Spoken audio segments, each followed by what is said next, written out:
Greetings and welcome back to the podcast. This episode, we are joined by Terry Etam, energy executive, best-selling author of The End of Fossil Fuel Insanity, and contributor to the BOEreport.com. Terry's wide range of energy experience includes executive-level positions, writing best-selling novels, and hands-on experience in the field. You can find Terry's writing on the BOEreport.com as well as his personal website, publicenergynumber1.com. Among other things, we discuss 30 billion cubic feet of natural gas and the rising power demands from data centers, bee research, and why power grid redundancy is fragile. Enjoy. This podcast episode is sponsored by Enverus. Enverus is the world's largest energy-dedicated software-as-a-service company committed to helping customers close the gap between data and value creation. Enverus has been supporting the Canadian energy industry for over 30 years. Visit Enverus.com for more details. This podcast is sponsored by 5 Quarters Investor Relations. 5 Quarters elevates financial communications and market engagement strategies with tailored solutions designed to drive substantial value. With cross-sector experience and a focus on trust, quality, and integrity, 5Q can enhance your company's investor and stakeholder communication success. Visit 5QIR.com to learn more about 5Q's unique approach to delivering strategic IR and communications support. This podcast episode is brought to you by Canada Action. Canada Action strongly believes that as long as the world needs oil and natural gas, it should be supplied by Canada, where the economic benefits support our Canadian families and social programs. Canada Action believes it's time to champion our energy sector to help build Canada up and get our national economy back on track. Learn more at canadaaction.ca. This episode is brought to you by the Canadian Gas Association. The Canadian Gas Association represents Canada's natural gas delivery industry, whose members include distribution companies, transmission companies, equipment manufacturers, and other service providers. The Canadian Gas Association members deliver safe, reliable, and affordable natural gas to meet 38% of Canada's energy needs. Visit cga.ca to learn more about Canada's natural gas.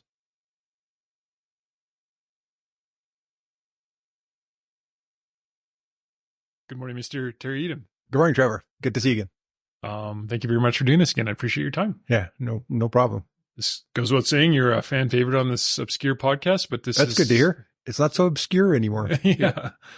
Convo number 5. So Good. Like I was saying, I thought we could structure the conversation roughly around a few of the interesting quotes I stumbled upon in your articles lately and okay. A few random questions and thoughts. If that works for you? Yep, that sounds good. I have to remember what I wrote, but you'll remind me. To start things off, the correct description of energy and oil and gas, I thought I would read out one of the quotes from the articles and get your thoughts on it. Sure. Hydrocarbon production enables life as we know it. Without hydrocarbon production, most of the Earth's 8 billion people will not survive a year. Hydrocarbon production feeds those people in a way that nothing else can. Hydrocarbon production keeps countless people from freezing to death every year. Hydrocarbon production provides the building blocks for our modern medical system, our transportation system, and almost any other thing within arm's length. Yeah, and it sounds almost over the top just to go through it in such a repetitive way, but now that you read it back to me. But the point of stating it like that is because I think that the industry has to find a way to re-emphasize in the public narrative that these are truths that are not really refutable, even though people have been led to believe otherwise.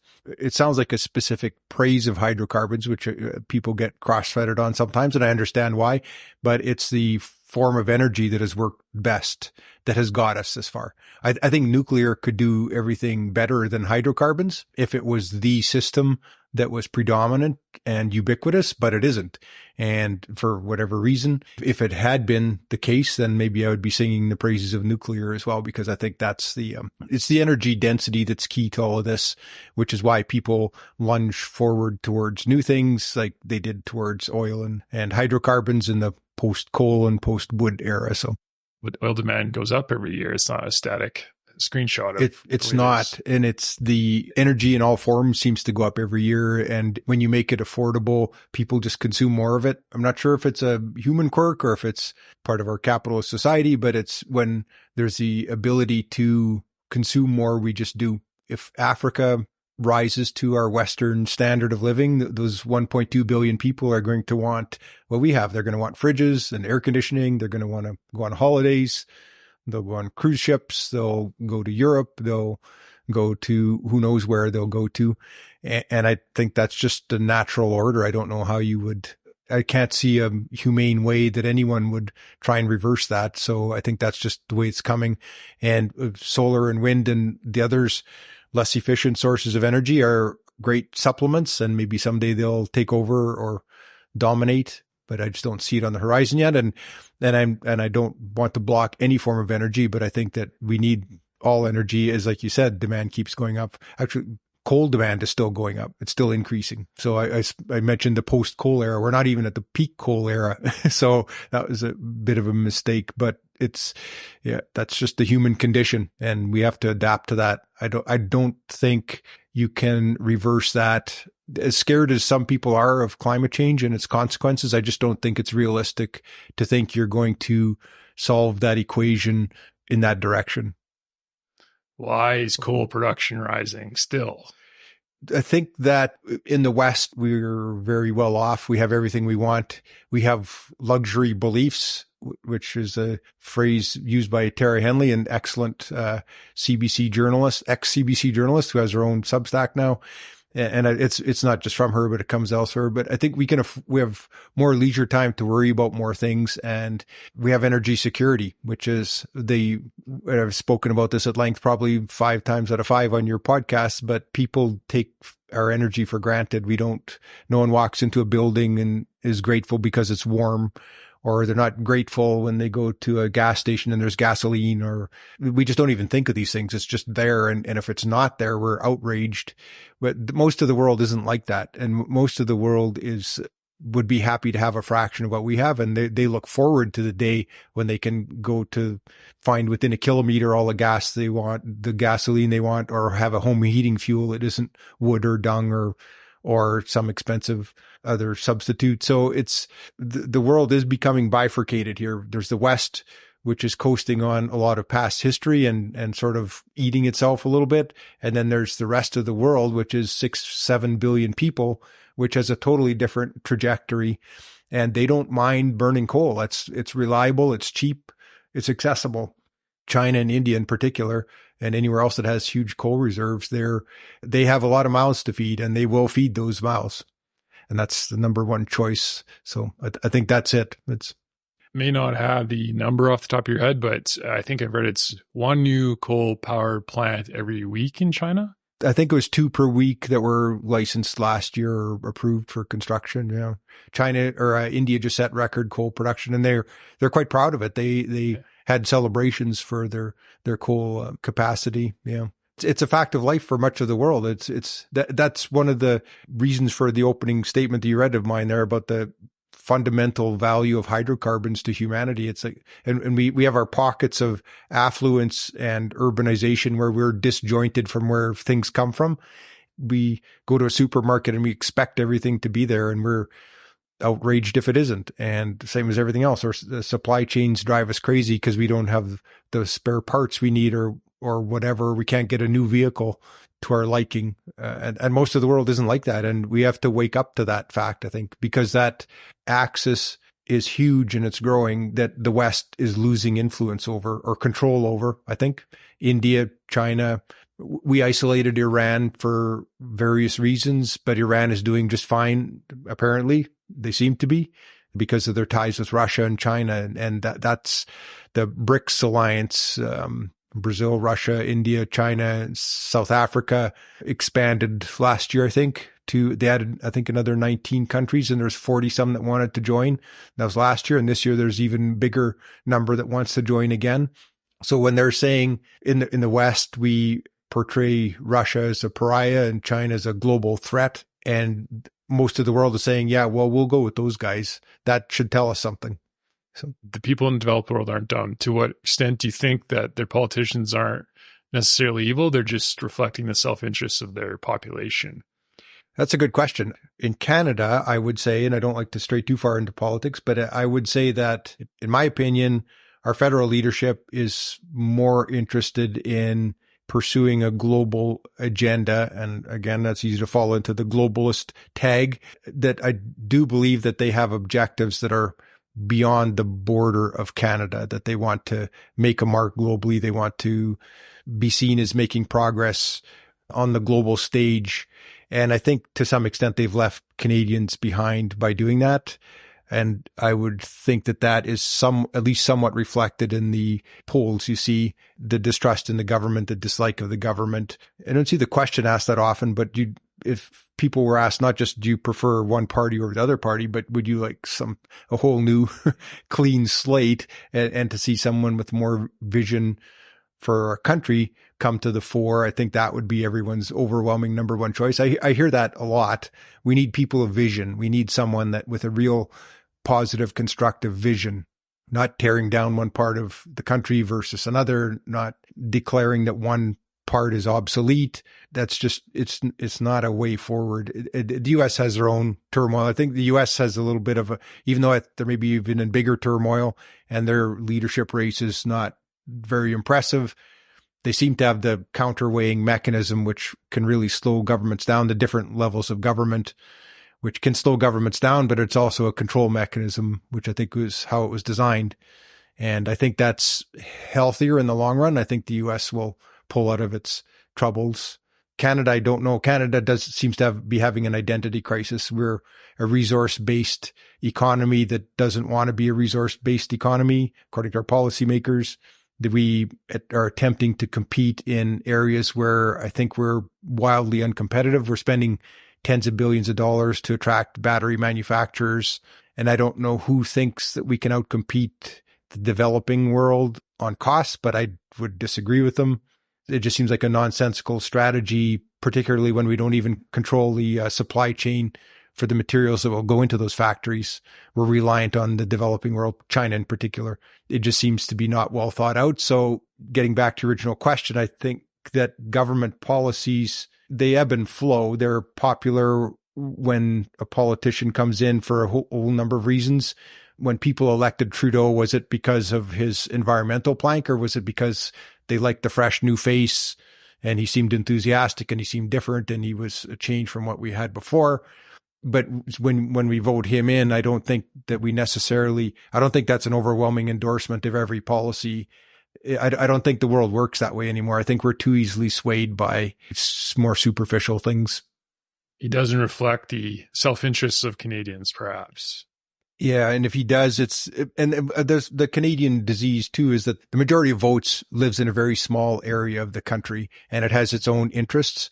So what is the interest of Canadians? What's the interest of a British Columbian versus a Nova Scotian versus a Torontonian versus a Calgarian? They're quite different, and it's to have a one size fits all policy seems very difficult.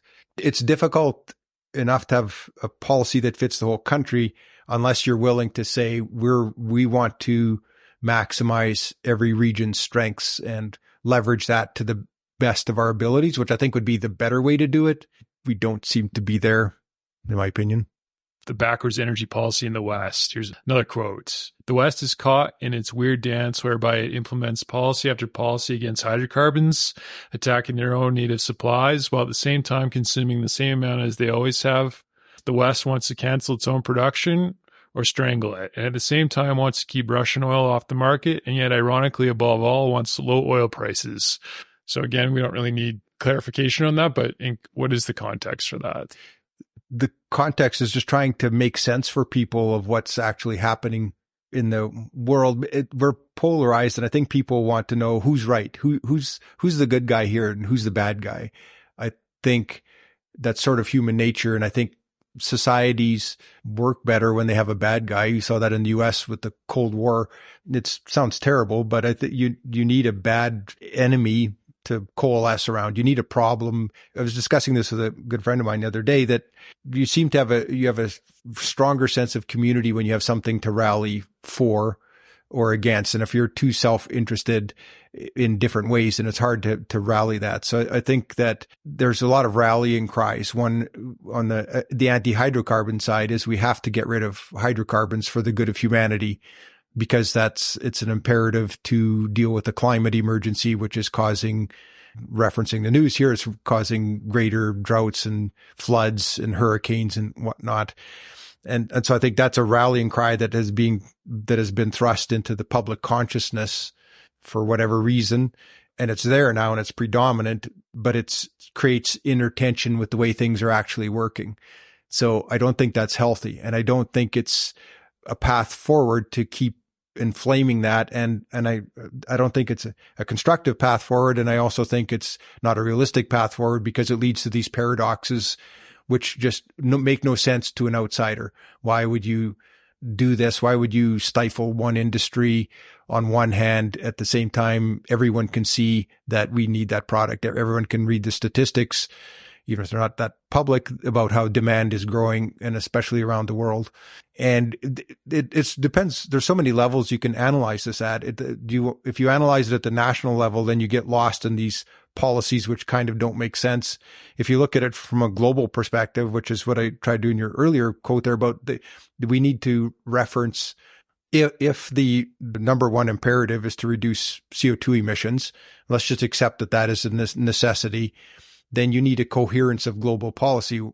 And I don't mean policy about being a directive about this has to happen, because I don't think that works either. But I think we would have to acknowledge that if global CO2 emissions are indeed the problem, and China is building all of these new coal plants and coal demand is at record highs, should we not say that the lowest hanging fruit would be to replace coal with natural gas consumption? And that's been proven in the States to work. The U.S. has been more successful than most nations in reducing their emissions, and they largely because of that. They got rid of a lot of coal-fired power and replaced it with natural gas. That's the lowest hanging fruit to get the biggest bang for the buck, that's least disruptive for humanity. And we can do that in the short term. That's a logical path towards that goal. An illogical path towards that goal is to say natural gas is a fossil fuel and therefore it has to go. And when I write about is to try and it's difficult because it depends which plane you're talking on. Are you talking about on a national plane or an international plane or whatever? I try and keep things from a global perspective, because on the national level, it gets bogged down in a lot of other things. But I think we need a high level perspective, and the climate change debate has to be a global discussion. I don't think it makes any sense to consider it otherwise. Europe is deindustrializing. They're losing all of their industry. So from one lens, you can look at that and say, this is terrible for their economy. You can look at it through another lens and say, this is great for their emissions. They're successfully reducing their emissions. And you can find comments of both that reflect both of those viewpoints online quite prevalently, that there's pride in European emissions reduction and there's great dismay at what it's doing to their economies. They're both valid depending on what your end goal is. This podcast episode is sponsored by Connate Water Solutions. Do you need cost-effective water sourcing options to supply your next drilling or completions program? Connate Water Solutions is a specialized hydrogeology company focused on water well drilling, testing, and water management services in Western Canada and Texas. Contact info at connatewater.com or check out connatewater.com for more details. This episode is sponsored by Contango Commodity Marketing. Are you really getting the highest netback for your produced oil, gas, and natural gas liquids? Contango Commodity Marketing maximizes your revenue through relentless optimization and unbiased, innovative strategies. For a partner who truly values your success, visit contangomarketing.ca. All right, random questions. Sure. In society, does cheap energy enable wealth, or does wealth enable cheap energy? Yeah, I saw that quote. That's interesting. It's a mini debate. I think there's no right answer. I think it was Nassim Taleb that said that we were looking at it wrong. Yep. And he was referencing a chart that shows there are no wealthy, low energy countries. And he said we're mistaking cause and effect. And I don't know what the right answer to that is. because if you could isolate a society and say that you're introducing cheap energy, then I think you could say that that will generate business activity or allow for the potential for business activity, which will generate wealth, which will mean that they consume more, which is what Mr. Taleb was saying. But I don't think I think the world is too messy for that, because if you talk about a low energy society like Africa now and the lack of wealth, and there are pockets of wealth in Africa, but it's like not a great way that those people became wealthy.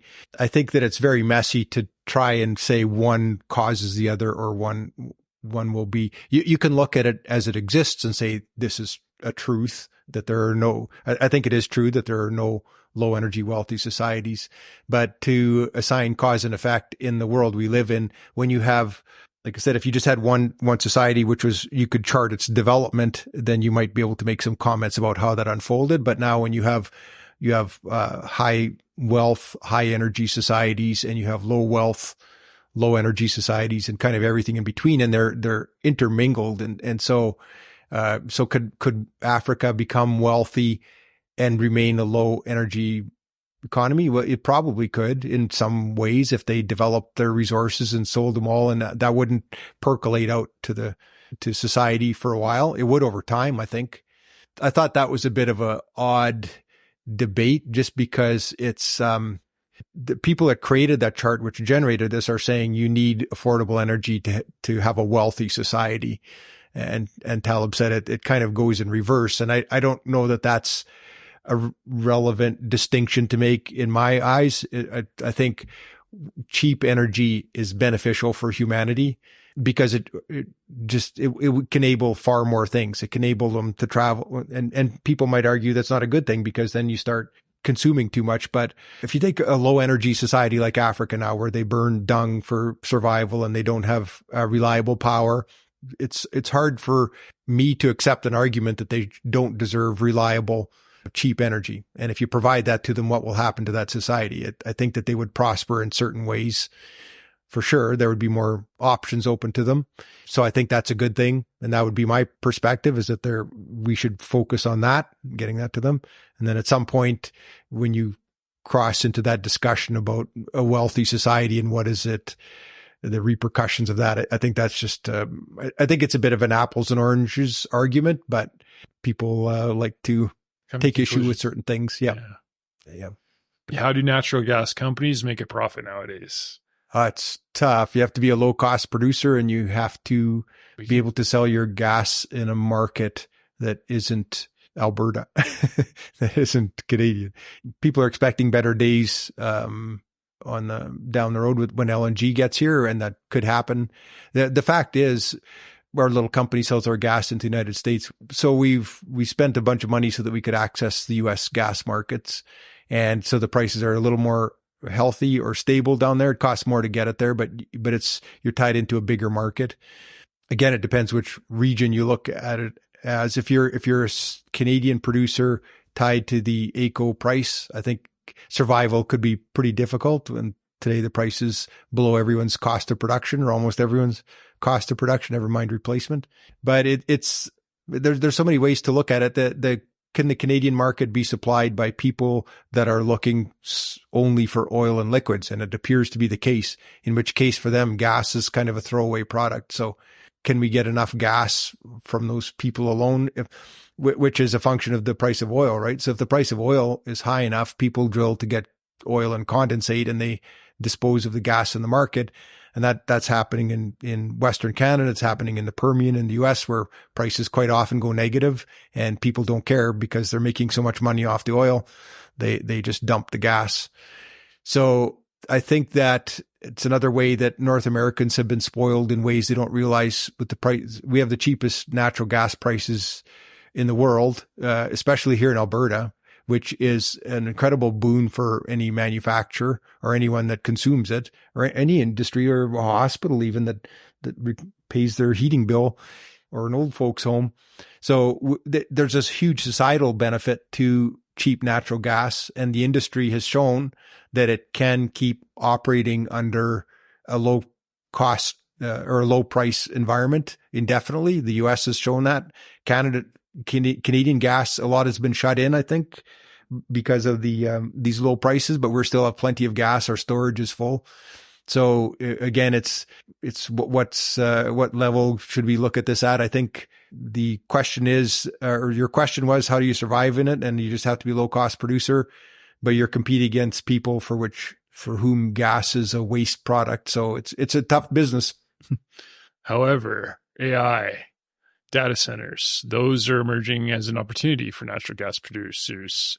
To what extent are they an opportunity for natural gas producers? Yeah, and I think that story is still being written, and it's come out of nowhere like a grass fire. There's one, I wrote about this in one article. I went back through Kinder Morgan's public documents, and in their Q3 conference call last year, they discussed how the future was great for natural gas in the U.S.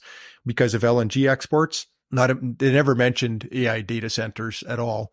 But then in their first quarter 2024 conference call, so about 6-7 months later, the AI data demand was the number one discussion point. And they had actually estimated at the time, they saw, I think they said 7 to 9 additional BCF a day, billion cubic feet a day of demand from AI data centers over the next 5 years or so. And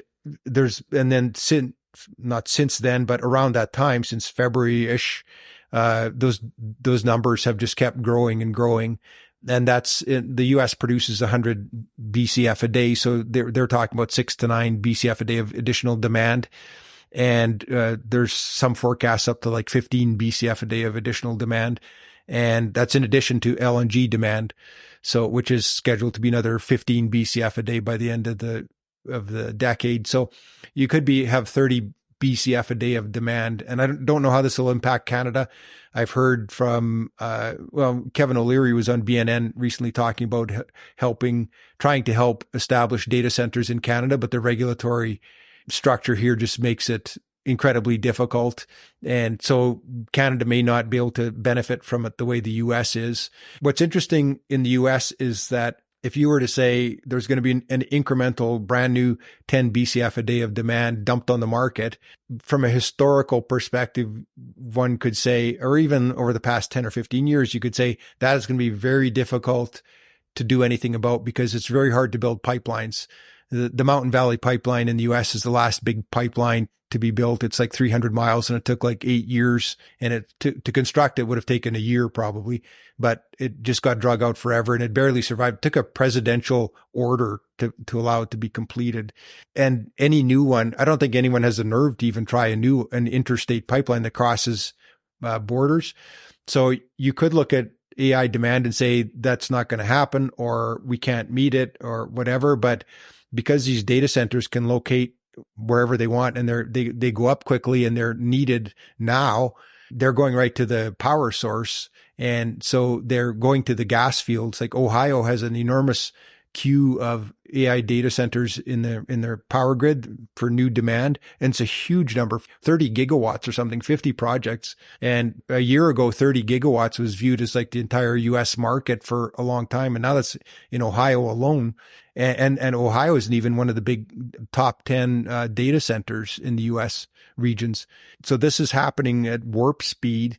And then just this past week, I saw a new development where the big AI consumers are going to want as green energy as possible. That's their pledge to their shareholders and to stakeholders, that they will get, the energy will be as green as possible. Or some of them say they're 100% renewable, which is pretty dubious, but they do offsets from elsewhere that get them that claim. So what's happening is they want data centers now immediately, and they're going to build them, and they won't be able to power them with wind and solar. So what's the next alternative? Well, natural gas is the most readily available, but it's not the greenest. So what is the greenest? And that's nuclear power. So big companies like Amazon Web Service went to a nuclear power plant in Pennsylvania, which produces 2.5 gigawatts of power. And they said, we would like to sign up for 960 megawatts. So almost 40% of that power under a long-term contract. And we're going to build right here. And then we don't even need to go into the transmission system. We'll just take the power right from your plant. Economically, that's a great decision for both of those parties. But what that's done is it's taking out a significant amount of reliable baseload power out of the grid, which serves everyone else. It's in the region it's in, electrical zone. I think it's like 10 or 12 states, and it's like 100 million people or something. So now you're robbing some baseload power to there at the same time that state legislatures are forcing closure of coal and natural gas fired power plants, and even at the federal level in the US, which represent baseload power as well. So it appears that there's going to be a power crunch coming, not just from consumer demand, which continues to go up, but there's going to be a demand for reliable 24/7 power, and wind and solar with batteries is making headway, but it's a completely minuscule component, and it will remain so. Most battery storage that's put in isn't even used for that long-term storage purpose. It's used for grid stability and for power price arbitrage. So this is happening quicker than anyone had anticipated. And the way that these data centers can locate, they can go to places where they avoid a lot of the regulatory hurdles and challenges that get placed by, like, for example, having to construct interstate pipelines or LNG export terminals. So you could see a bunch of demand show up around a natural gas field or a nuclear power plant, which requires almost no regulatory approvals to get there. Whereas for the same gas demand for an LNG export terminal, it takes 5 or 10 years or whatever. So the speed is kind of unsettling, and it's going to create a lot of demand for natural gas, because a lot of companies are going to say, okay, it's not 100% renewable, but I need a data center now, or I need AI now to compete. All the auto manufacturers, all the pharmaceutical companies, the agricultural companies, governments, they are all racing to get into this field, and they're enormous power hogs. And the frightening part of it is AI works better the more powerful it is. So if you want to win against a competitor, you build a bigger, better machine, and that just consumes more power. And so I think that is their imperative, rather than worrying about whether they're 100% renewable energy or not. I think they will say, we have to do this to remain in business, and we'll deal with the other aspects later. We'll buy carbon offset credits, or we'll help support the rainforest or something. I think that's going to drive a big boom in gas demand. So in layman's terms, you can go build your data center right next to the gas well. You literally, set up an electric generator, and you could put them anywhere. And there are companies now that are selling portable data centers in big sea cans, and they sell them alongside electrical generators, and they can set them up very quickly. They make them in-house, and then they ship them out, and you can have a data center up and running. Maybe not the scale that someone like Amazon would like, but a much smaller scale one you can get running, and they're modular. You just keep bringing in the truckloads of these things. Right. So, but the concern is redundancy. For instance, we have a hard enough time when there's a week or two of minus 30 in Alberta already. So how do you solve the problem of supply as AI demand grows? Yeah. And that gets back to the quote that I made earlier that you referenced from one of my articles, but we see these policies that are being placed down on the economy and the people, which aren't realistic, and they don't recognize any of these realities. They're ideological driven, and they're normative, and that this is the way things have to be. And society and the economy is acting in a way contra to that. And society and the economy will win in the end, because they will vote out the people that are pushing this too quickly. And we're starting to see that, the rise of all over the Western world, the rise of anybody that now deviates from that accepted narrative is deemed far right. But you're seeing what is called far right parties showing up everywhere now, and they're more just populist. The pro agriculture movement in Europe is now a far right movement, which they scoff at. It's like, there's nothing far right about us at all, other than that we don't want to be regulated out of existence. But that's how the media goes and the narrative goes. What is Bill C-59, and why is it a bad idea? Like so many social justice things, there's a kernel of a good idea there. And my take of Bill C-59 is the government is tired of seeing companies making outrageous green claims about that they're fighting climate change, or they're doing something to combat the climate emergency. and which the government is deeming to be a false narrative, and they want to see that stopped. This B69 is under the Competition Act, so they're treating it as like you can't make false claims in advertising. They're treating it like a false claim in advertising. It's so I can understand why you don't want false claims in advertising. I get that, but the climate change narrative, well, first of all, they're stifling this. This isn't just aimed at oil and gas companies. This is aimed at anyone. Now, the control mechanism will be complaints from the public or someone, so it'll be aimed more at oil and gas. You're going to see a lot more activists that will be against oil and gas. But it's aimed at anyone that's making any kind of a green claim, including, as was pointed out to me that this morning that I didn't thought about it, but including the federal government itself. Like, the federal government makes outrageous claims on a daily basis about what they're going to be doing to combat the climate emergency. And as the best example was their pledge to plant 2 billion trees several years ago, which I love. I thought that was a great idea. And it came right from the federal government's mouth. And now they deny having said that. They said that was like an aspirational target, and it wasn't us, it's everybody. That's not what they said at the time. So have they violated Bill C-69? I would argue that they have, because they made a claim. Now that's going retroactive, but if they were to do the same thing again, they would be violating their own legislation because they're getting caught in that. So I think it's a wildly too broad of a target. And then even once they find someone that has violated Bill C-69, how do they determine that they violated the law? Well, it's against some internationally recognized methodologies is what it says in the legislation. We will judge you based on an internationally recognized methodology, but that's undefined.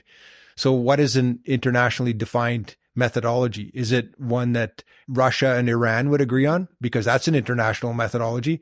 Or is it the United States and France, which is something else? Or is it Denmark and the Netherlands, which is something else entirely? And they will scoff at that and say, you know what we mean? It's some global World Economic Forum type of thing, but those aren't necessarily regulatory. Or the United Nations or something like that. That's not a framework on which to judge a claim of a Canadian person or business or government entity. It's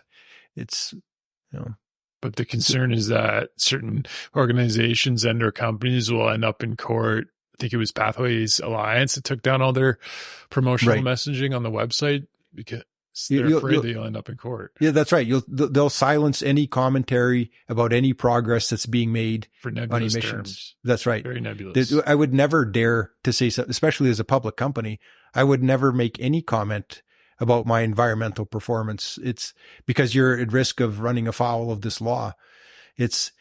But by their very definition, this is something else that I don't think people understand well enough. If you accept the premise that there's a climate emergency that's caused by an excess of CO2 emissions, then the partner of that statement is the fact that hydrocarbon companies have to go. Because if CO2 emissions are the problem, then the solution isn't to have cleaner operating hydrocarbon companies. It's to get rid of hydrocarbon companies, because it's nonsensical to say that we're going to accept the output of we're going to accept all that carbon from oil production, but we're going to be happy if you do it in a clean manner. That's just nonsensical. That's illogical within their own intellectual framework. Yeah. But they pretend otherwise. They're saying, no, we're okay with the oil industry, but there's a climate emergency and we need to get rid of CO2 emissions. It's like, well, you're not okay with that production of that oil. To muddle around in this middle where you're saying we want you to be more green, and we're going to pass legislation that says your financial statements are going to have to disclose climate risk, and you're going to have to disclose what you're doing about your emissions on the scope 1 and scope 2 level, and maybe scope 3. We haven't even got to that yet, which is another nonsensical idea, that you could be responsible for how someone else combusts the fuel you produce. But the legislation through the accounting standards is going to say you have to disclose this.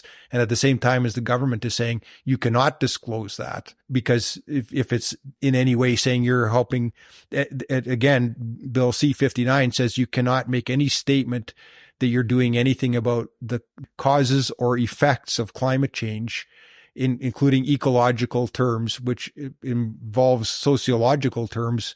So if you're saying you're doing anything to make someone's life better by providing fuel to them, you're a criminal.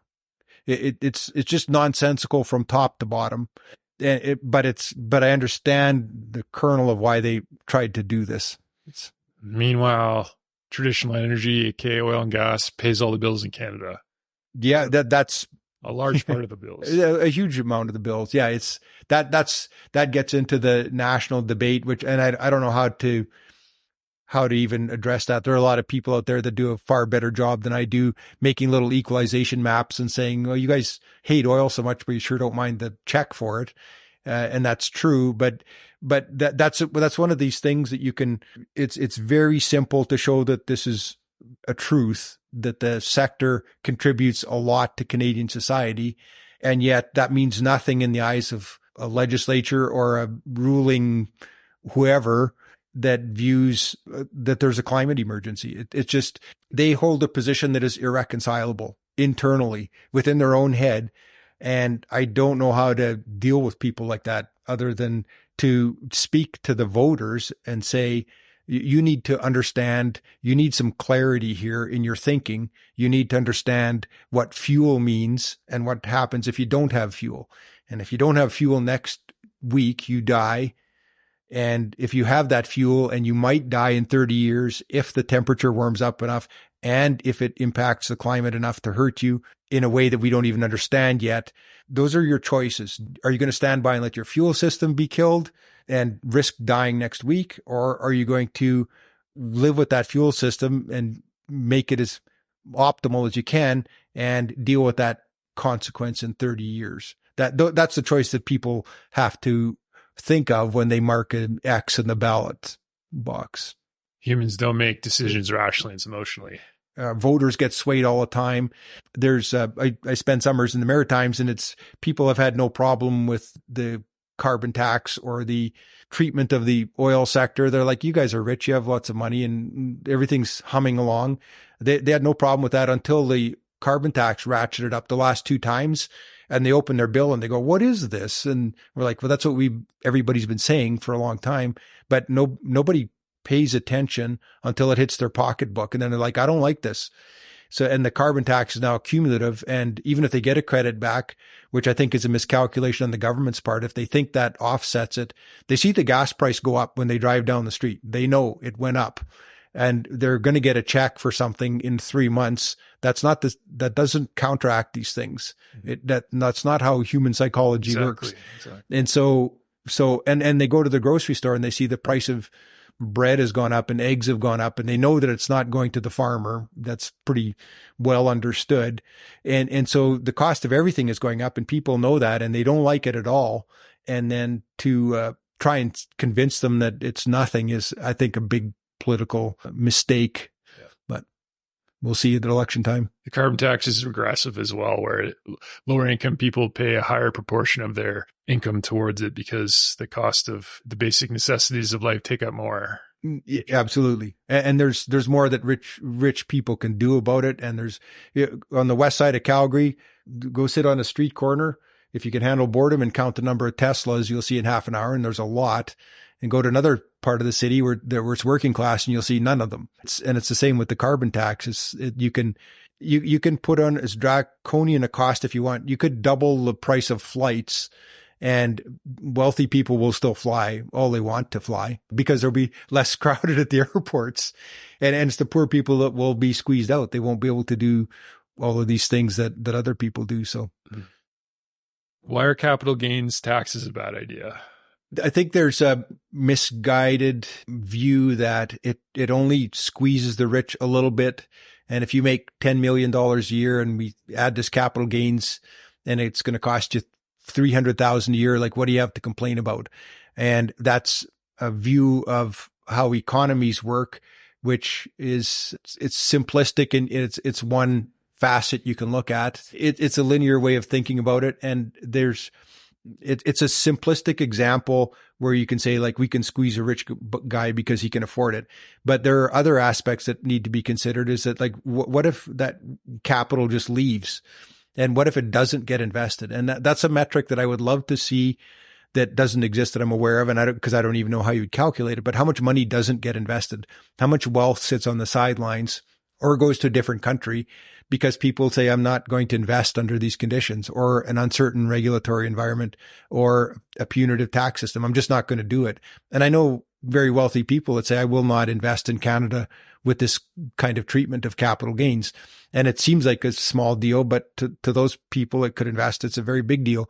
And without that investment, then Canada's productivity just continues to slide, and it can't be replaced by the federal government spending. So I think it's just bad policy because it's just doing unintended harm, or it's causing a harm that they don't even understand when they're implementing it. Should the rich pay their fair share of taxes? Of course they should. And I think you could do that by simplifying the tax structure. Instead of making it 1,000 pages, make it 30 pages, which some wise people have proposed. Greatly simplify that and make it transparent. And there are other ways to do it. I just think that that's not one of them. It's maybe to end on a lighter note. Sure. Is there lighter notes in the energy world? Bees are now being used to detect bombs and forms of cancer. Awesome? That was in your latest article. Yeah. So how does that happen? How does it? I don't know how that's happened. That's my question. And I mentioned that in a story, and it's not even energy related, but I'm quite content to wander away from topics towards topics other than energy, just because energy can be very depressing. But that's a great story that researchers have found that bees' sense of smell is very acute, and they can detect lung cancer on people's breaths. And I think why that was such a good story to me, and why I just wanted to throw it in on a lighter note and on a positive note, is like, we get bogged down now in debates about you have to trust the science, and you're a science denier, and these crazy accusations and statements that are a result of this binary world we now live in. And this is just a reminder of, this is what science is. This is discovery. This is people just saying, what would happen if you did this? And they try something, which is like, I don't know how that ever came across somebody's consciousness to try that, but I'm glad they did. And look at the breakthrough you might have. And to me, that's science. And it's not, there's no judgment here. Nobody looks at this and goes, I don't trust the science, or I doubt their motives. There's just no place for that when you look at it in terms of you're doing experiments to make something better. And I think that's the best of humanity. And I think that's, if we could depoliticize energy, I think we would be on a path where we act like this, where we just look at, isn't this great? Look at this breakthrough. Look at this new battery. Look, we could use it here. We could look what we could do with solar power. There's just so many cool ideas on the energy side. And if we just need that mindset back, where like, let's just build things and make them better and more efficient and use our resources better. And let's have everybody pulling in the same direction instead of forcing conflict into the equation. So that's why I like to dwell on stories like that more so. Well, I think that's a great place to leave the formal conversation. So, all right. Thank you very much for part 5. You're welcome, Trevor. It's my pleasure.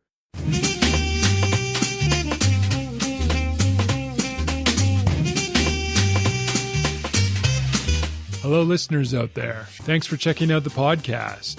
Hopefully the episode provided some insights. If you enjoyed the show, check out trose.ca, where more episodes are yet to come. You can also subscribe to the podcast, where your token of support is much appreciated. Until next time, happy coffee drinking.